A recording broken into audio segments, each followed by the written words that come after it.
Welcome to Bridging of Ages. My name is Dan Mendelevitz. Today we're talking about accepting each other's work styles.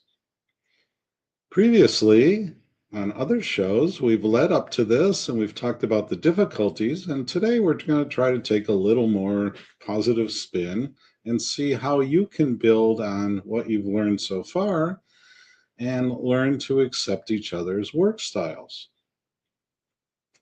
First, it all starts with acceptance. Now, that sounds like a nice, easy sentence, but however, that's not so easy. We all like to do things a certain way. It's a little easier to do it our own way than to adapt to other people's way of doing that. And as we've talked about, there's many ways we can get into that, learning about how other people communicate, accepting that they may not communicate the same way you do, finding a nice middle ground in order to make that happen. This is vital in the workplace and your organization so that you're not talking past each other. And if you're open to that acceptance, that is really going to help pave the way to make this all work. So, as I said, we're looking forward today. We're going to be talking about positive ways that you can accept and utilize the differences within your teams, within your organization, in order to make them more productive. And I believe you will find that they will be even more innovative. And that helps with your success and your bottom line. So let's look at some strategies for acceptance and appreciation. And there are policies and practices that have to be put together.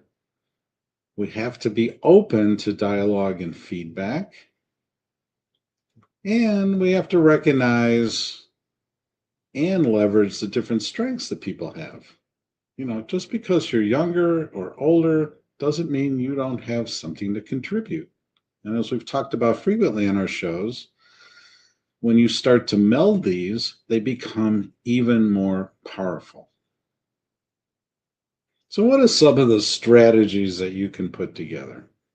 Well, when you bring in somebody who is a bit older or somebody who is younger, set up a cross-generational mentoring. Mentoring works best when you have the opportunity to both learn. And there's even a term now called reverse mentoring. We've talked about it before, where the younger person mentors the older person. But remember, we are not our age.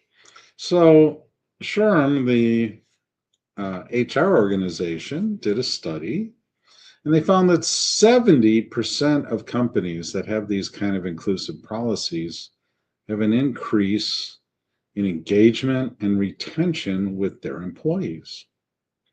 But at the same time, what they found is only 23% of those same organizations really have those policies, which is interesting because the people who administer it know they can do it better, but their policies and the way that people interact actually keep less than a quarter of them able to do this. So you need to find ways to share the perspectives, reduce misunderstandings. And how do we do this? We can have regular feedback loops.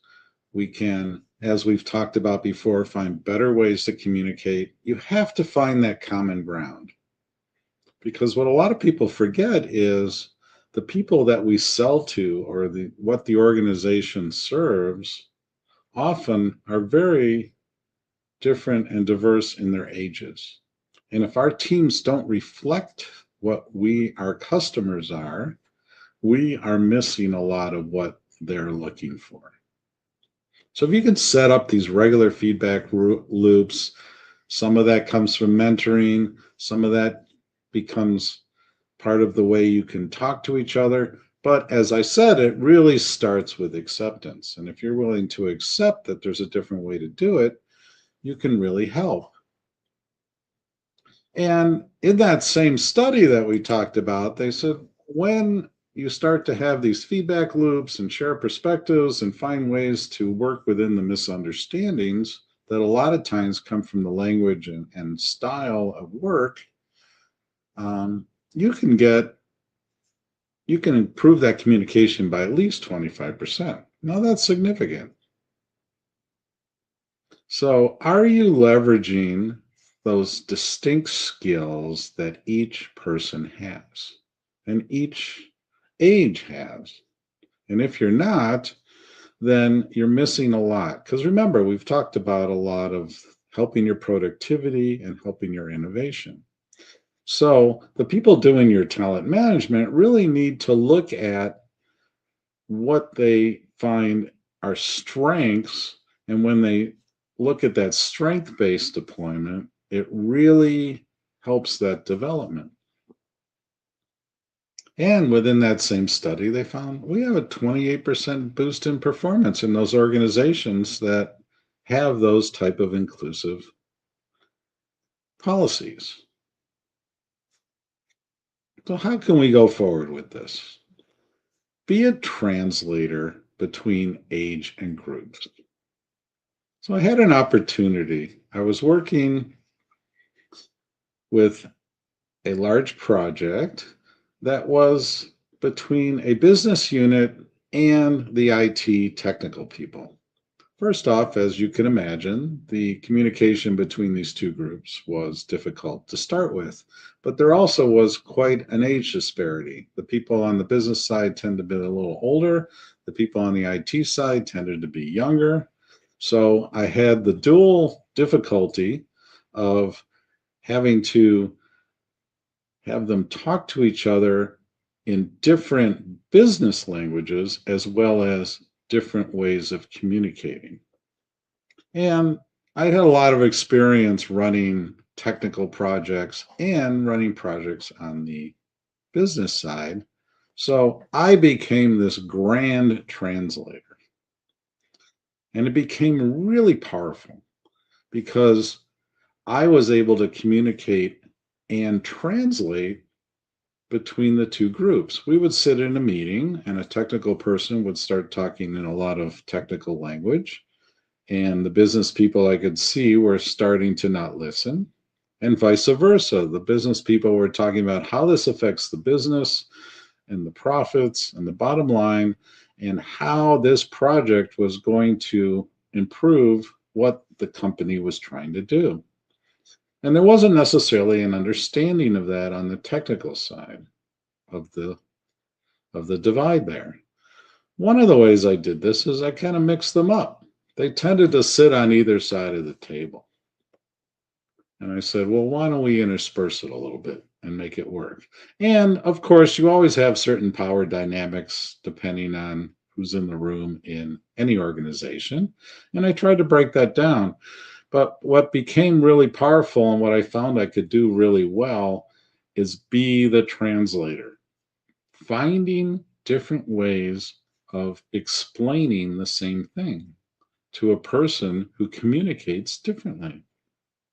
So it wasn't just in the business and technical sense, we also had the experiences on different age levels. And as we've talked about, it was really important. We had a very successful project. We actually saved the company a lot of money, built in a lot of efficiency.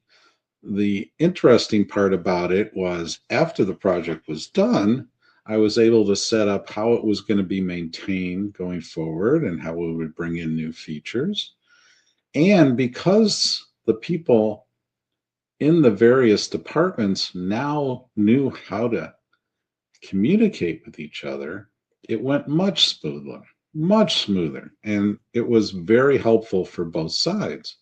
And as I told the folks on the IT side, I said, it's really important you understand what the business needs are of this. And I also told the business folks, you can't just ask for anything that you want because somebody has to make it work, keep it secure, and make sure it actually benefits the company within the budgets that you've allocated them.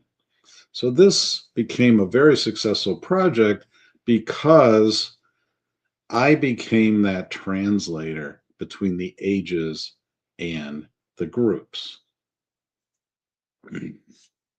So let's look at how we can harmonize intergenerational collaboration because it gives us better creativity and satisfaction and engagement, and it really strengthens the organization. And as we've seen with the innovation, it really becomes much more adaptable. And as I talked about in that program and project that I ran, it became extremely adaptable and they were actually able to move forward. What was nice is to see those two teams learn how to work together with such a different perspective to start with and harmonize that collaboration.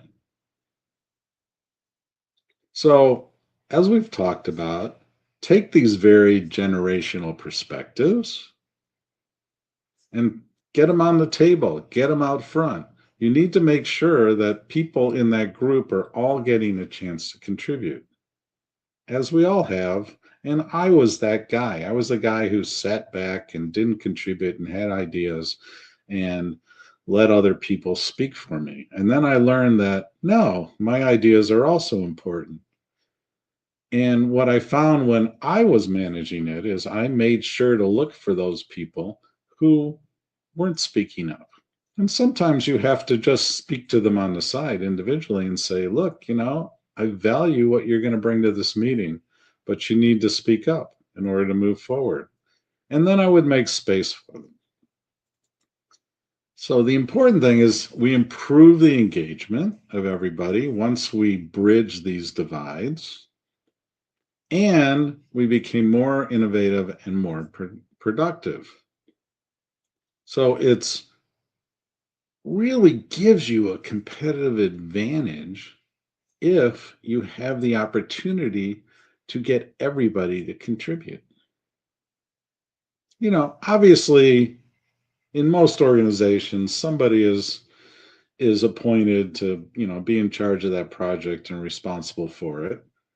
But how do you do that? Do you do it with a soft touch or do you do it with a hammer? And I prefer to do it with a soft touch because I think it's much more important. I don't want to override ideas that other people have because I don't have a monopoly on the best way to do things or the truth of that project. And once I opened myself up and allowed other people to contribute, that worked. So I'm really big on building consensus. Okay. And you see this nowadays more in like agile development.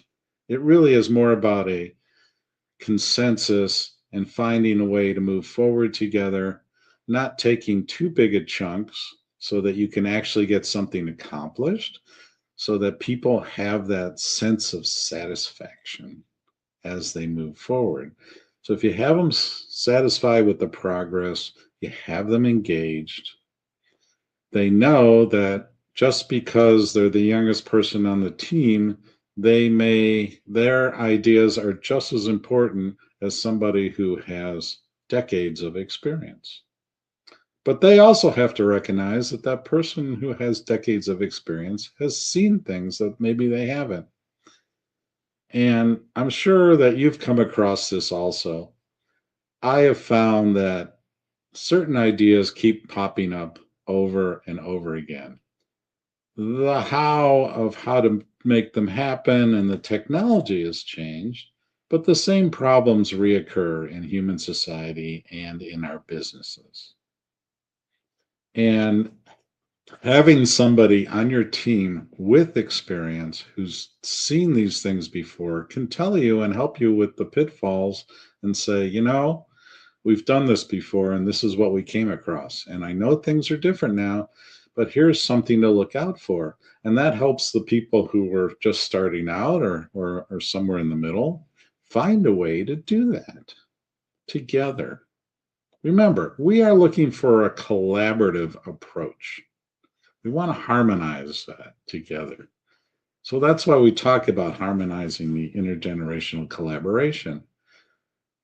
They all have to have the opportunity to integrate their diverse work styles.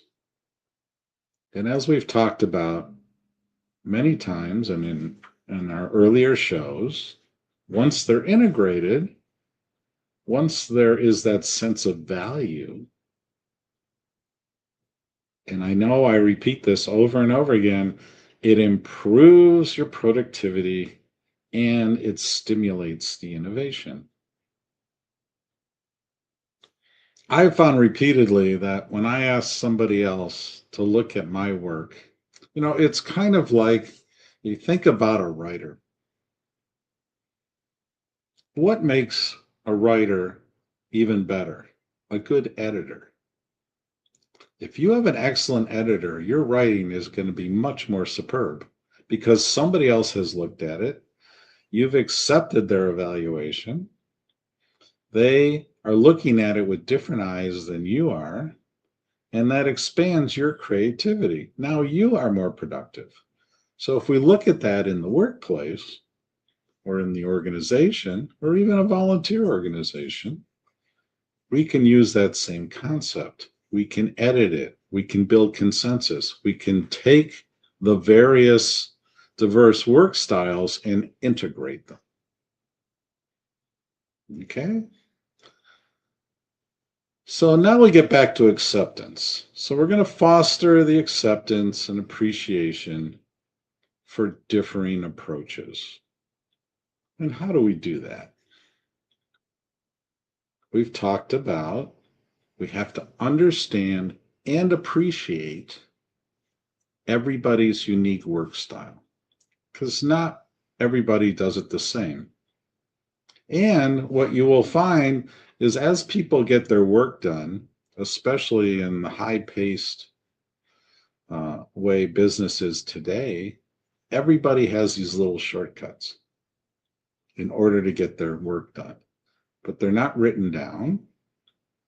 They become the folklore of your organization. Well, you need to pass that along. It may be somebody who's been there a long time and said, this is what we're doing to get our work done. Why don't you take a look at this? The nice thing about it is that may work very well for the newer person coming in, or they may look at it and go, you know what? That is a great start. I have these ways to make it more efficient because now I'm looking at it with fresh eyes.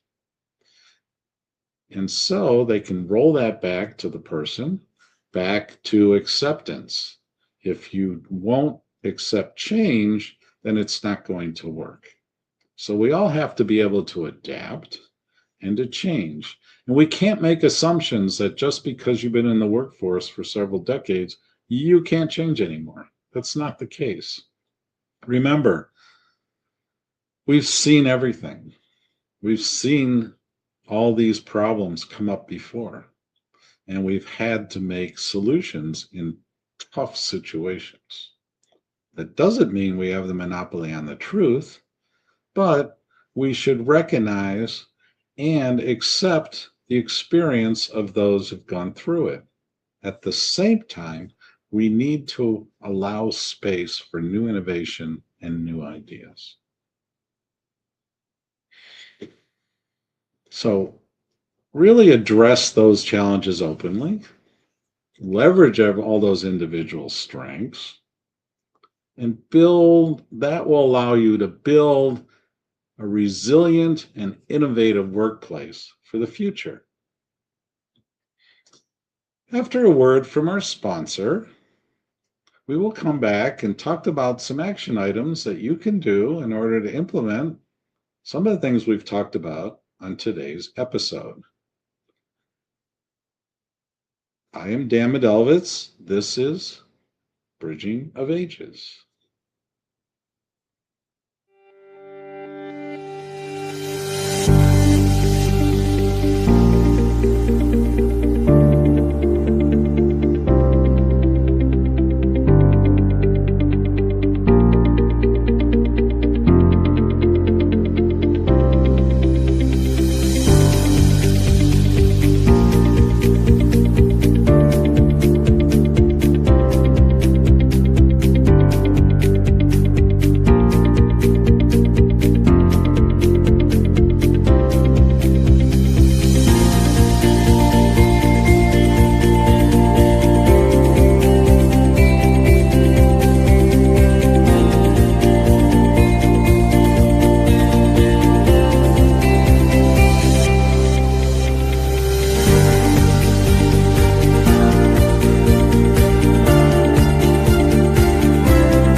Welcome back. I'm Dan Mendelevitz. If you're just joining us, this is Bridging of Ages. We're going to talk about some action items that you can do that will enable you to really appreciate and accept each other's work styles. Action item 1, appreciate those unique work styles. I've seen on my teams, and I've fallen into this myself, where I'm not appreciating what the other person brings to the table.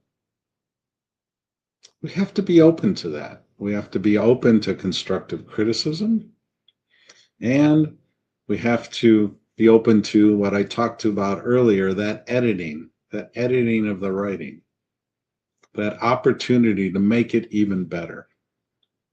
And everybody approaches it differently, different communication styles and everything. But as we've talked about this show and earlier shows, we want to bring together a common place where we can communicate and collaborate. So look at your unique work style and look at the unique work styles of those on your team, your organization, and your business. And make note for yourself how you can appreciate and learn from how somebody else looks at it with a different perspective. Action item number 2,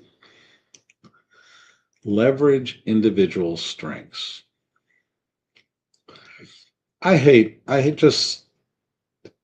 It bothers me a lot. I just hate it when we waste brain power.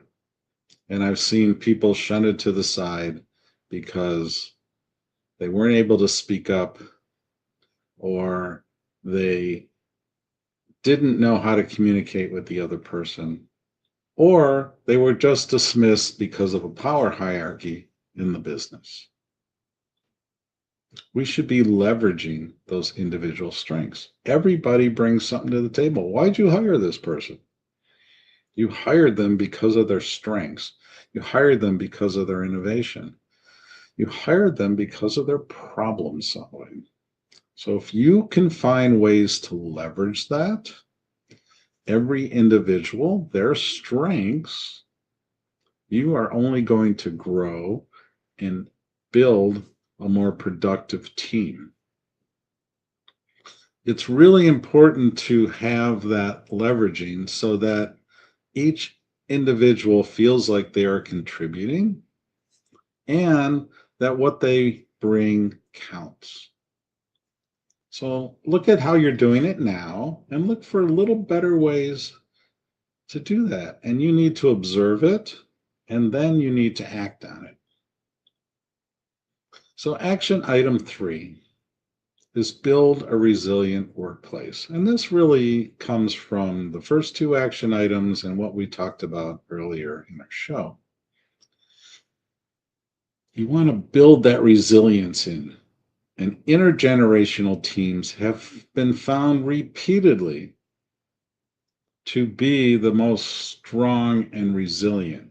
They have the flexibility. They have a mix of excitement and experience and strengths and unique work styles that allow you to innovate and to be overly more productive. So think about how you're going to have to build that resilient workplace. Okay, so let's walk through those again.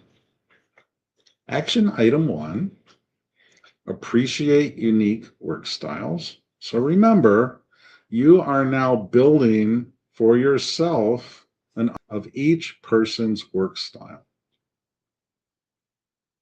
And if you allow yourself to appreciate that, you can see how it can fit into the overall team and how it will be a net positive. Action item 2, leverage individual strengths. It flows right from action item 1. Leverage those strengths. So make a list. Know what each person's strengths are and where they can help build up the ones that they will have in the future. Team. Action item 3. Build resilience in the workplace. I know, easier said than done. But what's important is if you are appreciating and leveraging all the strengths and work styles, you will be on the road to building a more resilient workplace. And remember, the tip of the day today is it all starts with acceptance. We've talked today about how you, if you are managing a team or if you are part of a team, you need to start with acceptance. Because when we start with acceptance, we no longer are putting our egos on the table. We're no longer putting up barriers. It's important to understand that if you start with acceptance, you have the opportunity to build upon that. So thank you for joining us today. This has been Bridging of Ages. My name is Dan Mendelevitz. Ask you to please subscribe to my YouTube channel, and we have the QR code for you there. We'd love to have you come back and join us. And remember, invest in brain power, fuel brilliance.